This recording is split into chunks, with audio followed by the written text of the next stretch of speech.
Okay, preparing lunch na naman tayo. Atay balunan ng manok. Gagawin nating bopis naman. Pag-konting twist. Pakukuluan muna natin para madaling hiwain.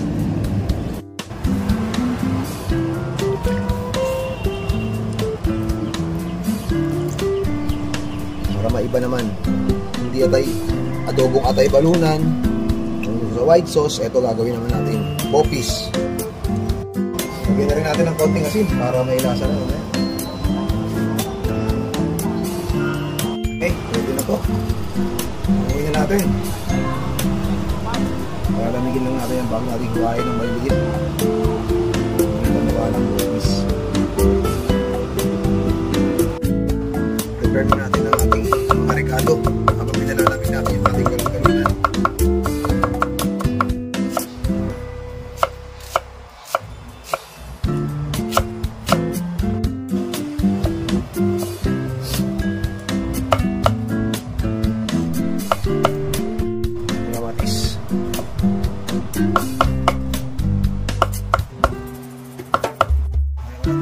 Ng maliit.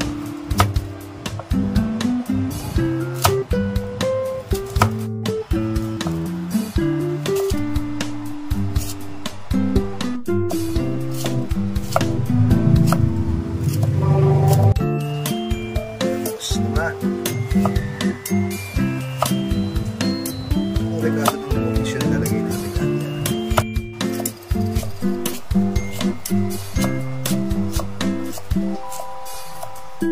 Pepper, lipstick sa ating meat.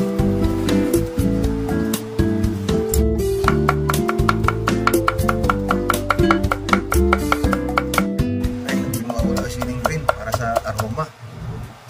Hindi ng konting amang yun. Lagyan natin yung siling pula para may konting sipa ng amang. Ating atay balon-balunan, iwain na natin ang maliliit. Umpisa na natin ang pag-ibuko nito. Okay, tapos na natin ang pag-iwa. Umpisa na natin ang pag-igisa. Tayo ang pag-igisa. Ika. Tayo siya nakasanayan. Unahin natin ang bawang. Napulayin lang natin ang konti. Ayan, yan, sibuyas.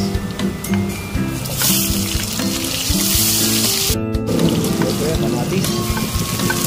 Durugin natin yan. Ito para lumasa. Okay na yan. Kaya natin ang makaibalunan. Masapit na natin siya.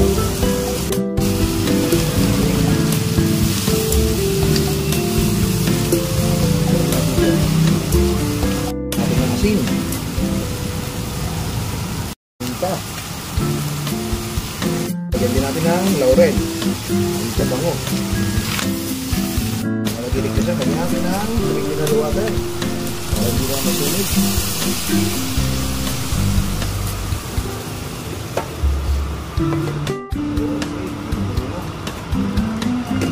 Pinali siya ng sulit eh. Para pumulan.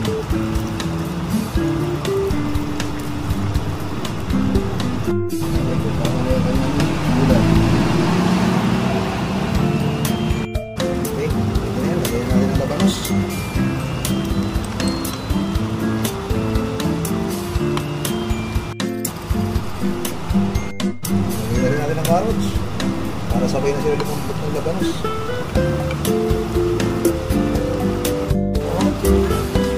Magandang halo na.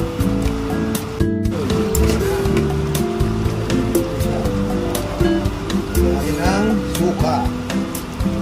Lagyan siya ng suka.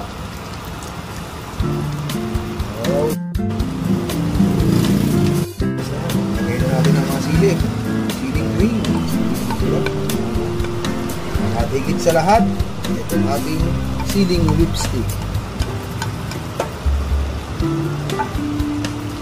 Alright. Okay. Ano? Ayos na to. Di lang pampamilya, pampulutan pa. Ready na ang lunch. Bopis na atay balunan na laboy negro. Kain na!